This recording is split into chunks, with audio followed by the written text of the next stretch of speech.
Alright, here we are back with another bookbinding of a Magic the Gathering story, and this time we're taking on Phyrexia, All Will Be One.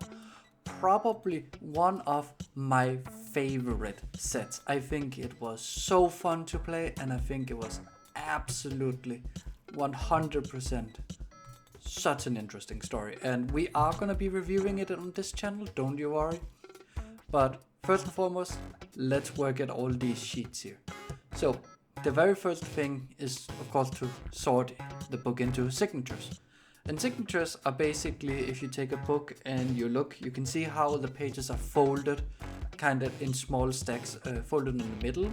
And this is basically what I'm doing here. And it's almost arbitrary how you do it. I have decided to do it in sheets of 4, which means that the number of pages has to be divisible by 16.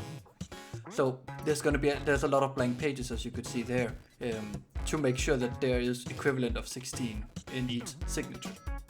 Now the next part is, of course, doing the folding. And when you're doing the folding, you really want to fold the entire signature at the same time to make sure that the crease in the center lines up all the way around. Of course, it's gonna be visible that the innermost paper sheet is gonna be poking out more. And the way you could prevent that is by cutting the edge. And you will see that we tried to do that for this book, and it failed horribly. This is not gonna be the last time we try. We're gonna try it again at some point, because now I have better equipment for it, I hope. So yeah, now we're basically taking every signature, and I think there's 20 of them. Or something like that, just around. So it's quite a big amount. But let's skip ahead to the next thing. Normally the next step would be to sew the pages together, as you've seen here. However, I for some odd reason lost that footage. So instead we're going to be doing the actual head and tail bands. And of course I'm going to be going with a red and white because of Elishnoran. Her colors are red and white. Well, she's a white creature type, but her actual colors as a character in the world is red and white. And so that's what we're going to be going with. I am not the best at doing this part, so we're going to be skipping over to the next one. And the head and tail band, of course, going to be the same. And even though I say I'm not the best at it, I think this is probably the best one I've ever made. I think they turned out really great, and I think I get better every time, so I'm happy to see that. And I think the two colors here just works so well together.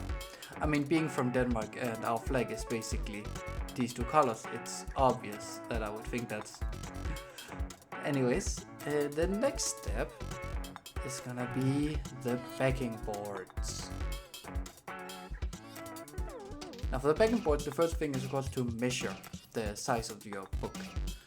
And I could say, oh, it's A5, but of course, I mean, it is, but I did some cutting on the edges, so gonna have to make sure to measure it.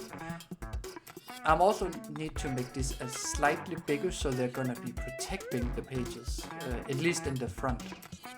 Also, it just looks better. And otherwise, I'm just cutting it out. It's some 2mm cardboard. You could use other things. Some people use wood. I have a bunch of this 2mm cardboard laying around. I bought it when I was on sale, so I might as well use it. It works perfectly. The book, it does tend to warp a little. I'm still trying to work the kinks out for that, but otherwise I think it's good. And the final piece is being cut. Yeah, getting some other knife would probably have worked, or actually sharpening my X-Acto knife, but it's fine. And these two here are gonna be the back and the front. So after this we're gonna be needing to do the spine piece, which sadly that little piece is too small. And we're just writing one on it because I had multiple books going. And here we go, this is the spine. And the spine is very easy to measure. You just lay down the book. And I did not trust that. It seemed so thin compared to like the book. So I tried to remeasure, and you can see I added some more millimeters, and that was a horrible mistake. I should have gone with the actual measurement I did, but I did not. Now for the next part here is something, again, no, I would have shown me cutting the leather, but really what I did, I taped the pieces for the cardboard pieces together, and then I laid them out on a piece of leather and added an edge all the way around that can be folded in over. And now I am skiving the leather, trying to thin it out as much as possible, making it look good.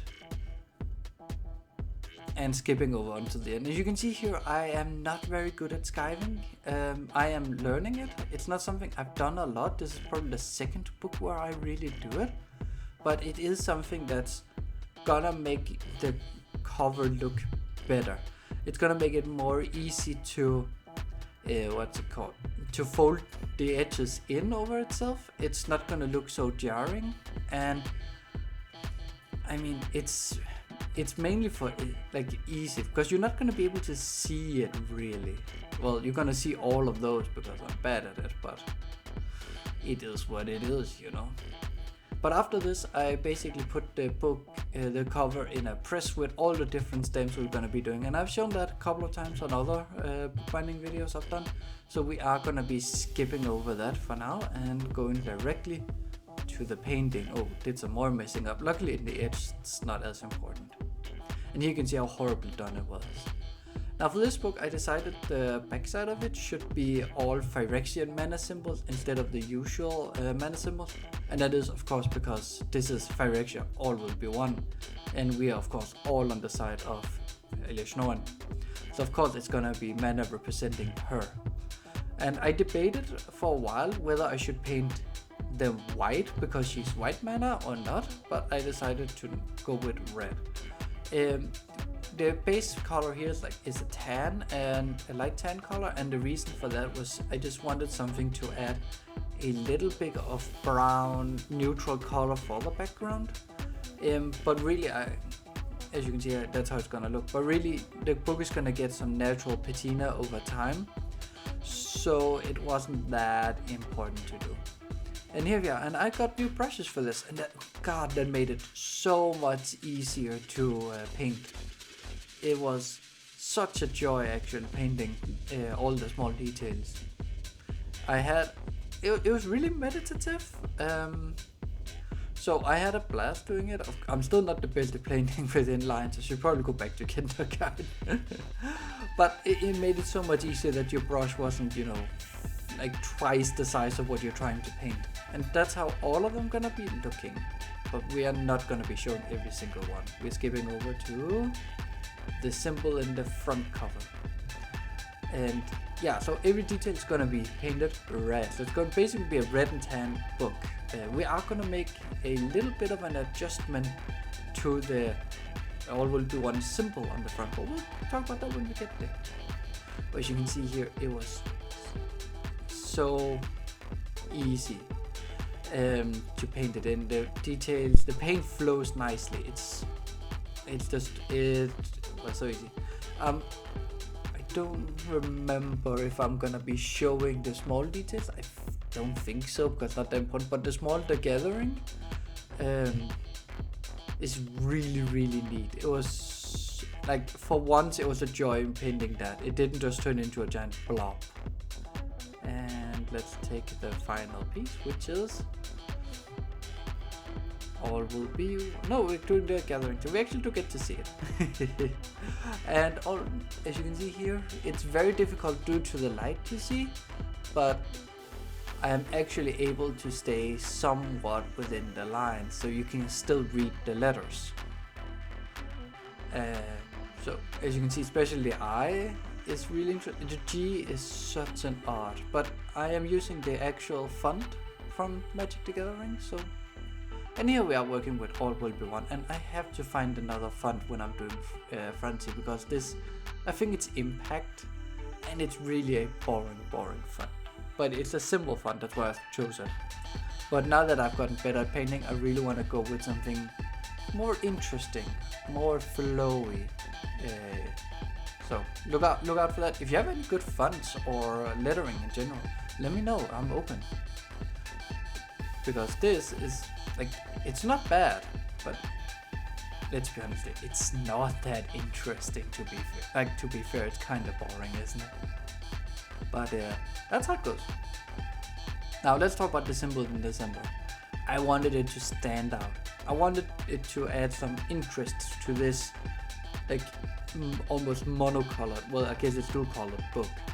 So we are gonna be adding some in a second now, and a second now, some gold foil. I am not, again, this is something I am learning. I have a short where I did a dragon and I think it turned out really, really beautiful. So that's why I decided to try my hand at doing it again. And it somewhat worked out. So this is of course not actual gold, it's the metal foil thing, so it's the fake one. And it's also a little difficult to tell it, but it is the red color. I wanted to make it white, but I didn't have any white, and then I was considering going in a black for glistening oil, but I thought that was too much of a reference to Shieldred, the black preacher. So in the end I ended up going with just making it red. So let's skip on ahead because we don't need to. The next step is of course then to glue on the cardboard boards we made earlier, and as you can see there are tape on them. That's how I measured out the leather piece. So, and if you recall, and you can kind of see it here, the leather had these like pen marks. That's basically the circumference here that I used to make sure I got it all right. Originally I was like, oh, I'm just gonna pour the glue and in a tray, and then I'm gonna transfer it slowly as I need it, and then I realized that took forever. So back to what I usually do, which is just glue it direct, like pour the glue directly on the board and then spread it out. Because as you can see up on the first board, the glue is a little thin, but it's fine. It didn't really matter too much. And there we go. And after a trip in the press, we can now glue this in. And these edges here, again, just pour on the glue. I have a tendency, and it's really annoying sometimes, I use too much glue. This is way too much glue. But yeah, so adding a board underneath to protect the leather from the clamps. Because some people can make the leather just fold in and stay in place. I can't. I have to hold it in with clamps. And so it's really only needed on one side because it's only on one side. The other side we're going to be covering up with end sheets. So we're just going to do this, and this is plenty fine. We're going to go all the way along. I think it's 8 or 9 I use per row, basically, per line. And yes, it is technically visible on the inside, but again, the end sheets are covering up, so it's fine. So yeah, that's gonna do it for all 4 of them though. As you can see here, I'm making sure the board is actually somewhat up, and it's really tedious, especially because I realized at some point, like here you can see I'm trying to pull the leather because I realized I was starting to fold it earlier than I had to. So now I have to go all the way back along to pull it in.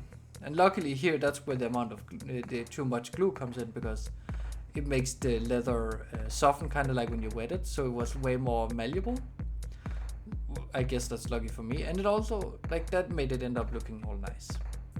Now for the end sheets, I'm gonna see them probably at the end here. I am just using the book itself to mark, and then it's just cutting and waiting to cut. And a second now, there we go. Let's draw in our lines and cut. And I cut it. And now it's just gluing on the inner, like 1 to 1.5 centimeters. So the book can still open, but it still stays stuck. So I'm literally just all along the edge, and then I'm just spreading it out like that. And I make sure to get it under the bands. And these bands I snipped shorter, and then it's just attached glue. Again, probably way too much glue. I have a baking sheet in between the end sheets and the in between, basically, so that the glue doesn't spread into the papers by accident. and fold, and then I put it in the press. Now outside of the press I decided to add some more flair to this cover. So I wanted to add these corner protectors, which I still don't get how people make fit perfectly. It must be a skill issue on my part. And so I glue them in, but of course we're not gonna keep them in this silver color because it doesn't match. So we are, as everything else, gonna try and paint them red. And what I should have done is roughen them up, or I should have sprayed them with a primer. What I ended up doing instead is pour 2 layers of paint. One layer, well not pour, but paint them twice. One layer first, where I try to cover it all, let it dry, and then a second layer. And here are the glamour shots.